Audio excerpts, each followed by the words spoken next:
Hello everyone, तो कैसे हैं आप सब। I hope you all are good and doing well in your life. दोस्तों, जैसा कि आप लोग टाइटल और थंबनेल में देख चुके हैं कि आज हम बात करने वाले हैं कि हम किसी भी आंसर को बिना रटे कैसे याद रख सकते हैं। दोस्तों, जैसा कि आप जानते हो कि हमारा ब्रेन कितना ज़्यादा इफिशियंट होता है, कितना ज़्यादा पावरफुल होता है। अगर हम इसका सदुपयोग करेंगे तो हम किसी भी आंसर को याद रख सकते हैं। और आपने तो देखा भी होगा कि यार आप याद करते हो आंसर को और अगर उसका रट्टा मारते हो तो 2-3 दिन में भूल ही जाते हो। कितनी भी कोशिश कर लो उस आंसर को याद रख ही नहीं पाते हो। ज़्यादा से ज़्यादा आप 10 दिन तक याद रख पाओगे, उसके बाद आप उस आंसर को भूल जाओगे।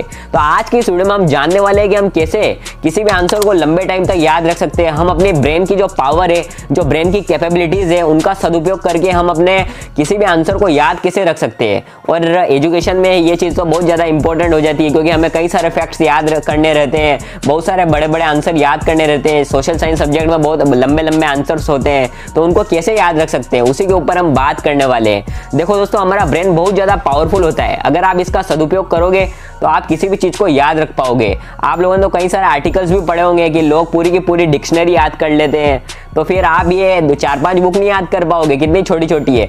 आप इसलिए याद नहीं कर पाते हो चीजों को क्योंकि आप अपने ब्रेन की सारी पावर का इस्तेमाल नहीं करते हो। तो दोस्तों, आज के इस वीडियो में मैं आपके साथ कुल 7 ऐसी टिप्स शेयर करने वाला हूं जिससे आप अपने ब्रेन की सारी पावर को इस्तेमाल करोगे और आपको कोई भी आंसर इजीली याद हो जाएगा। और डेफिनेटली आपको इन टिप्स को जानने के बाद बहुत ही ज्यादा फायदा होने वाला है। So without wasting any time, let's begin this video. Number 1, use images. देखो दोस्तों, हमारा जो ब्रेन है वो इमेजेस के फॉर्म में काम करता है और इमेजेस के फॉर्म में हम किसी भी चीज को इजीली याद रख सकते हैं। जैसे कि अगर मैं आपके किसी भी दोस्त का नाम लूंगा तो डायरेक्ट उसकी इमेज याद आएगी। बाई चांस आप उसका नाम भूल सकते हो, लेकिन इमेजेस आपके दिमाग में हमेशा फिट रहती है। आप किसी भी इंसान से मिलते हो, इतने सारे लोगों को देखते हो तो उनकी फोटो तो आपको याद रहते हैं लेकिन उनके नाम आप भूल जाते हो। तो आप सोच रहे हो ना कि इमेजेस के फॉर्म में हमें चीजें ज्यादा देर तक याद रहती है, इमेजेस के फॉर्म में हम चीजों को भूलते नहीं है। तो आप इसको अपने स्टडी में भी यूज करो। अब स्टडी में कैसे यूज कर सकते हो, जैसे कि आपको गुजरात की राजधानी याद करनी है। गुजरात की राजधानी क्या होती है? गांधीनगर होती है। अब गुजरात किससे संबंधित है? महात्मा गांधी से संबंधित है। तो महात्मा गांधी की इमेज आपके दिमाग में आनी चाहिए। महात्मा गांधी की जैसे ही आपके दिमाग में इमेज आएगी तो आपको याद आ जाएगा गांधीनगर।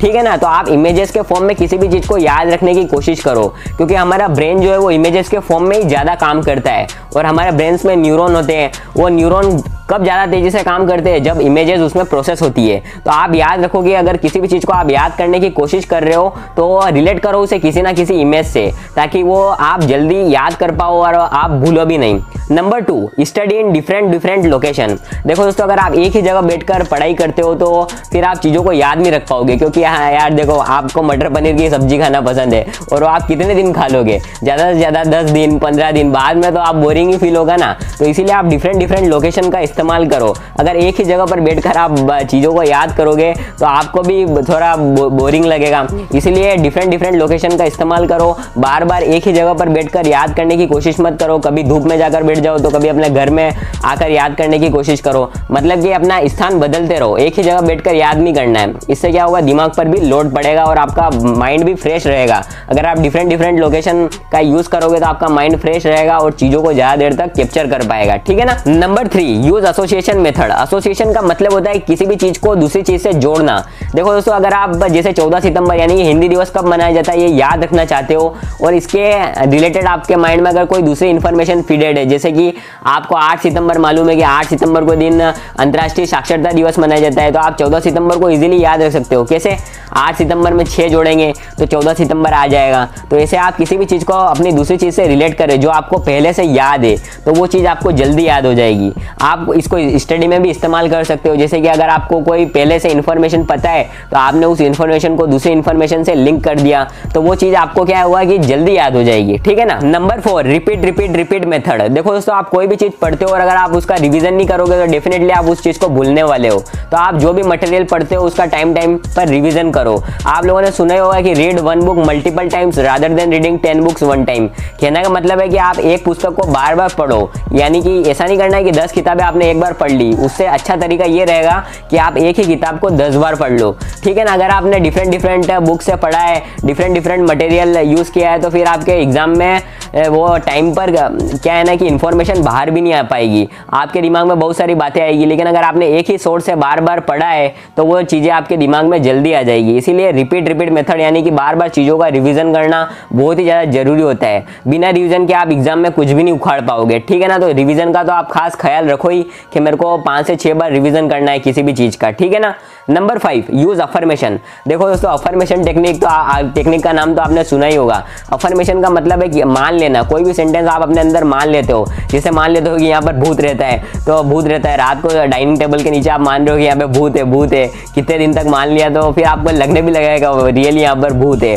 जैसे कि आप इसी को अपने स्टडी में यूज़ कर सकते हो। आप यूज़ कर सकते हो कि यार मेरा दिमाग बहुत ही तेज है, तो ऐसा आपको फील होने लगेगा अंदर से कि हाँ यार मेरी मेमोरी पावर बहुत ही ज़्यादा तेज है। यानी कि अफर्मेशन, कुछ भी चीज़ मान लेना अपने अंदर। आप अगर अच्छी चीज़ें मानोगे अपने दिमाग के अंदर, तो आज नहीं तो कल वो सच्चाई बनने ही वाली है।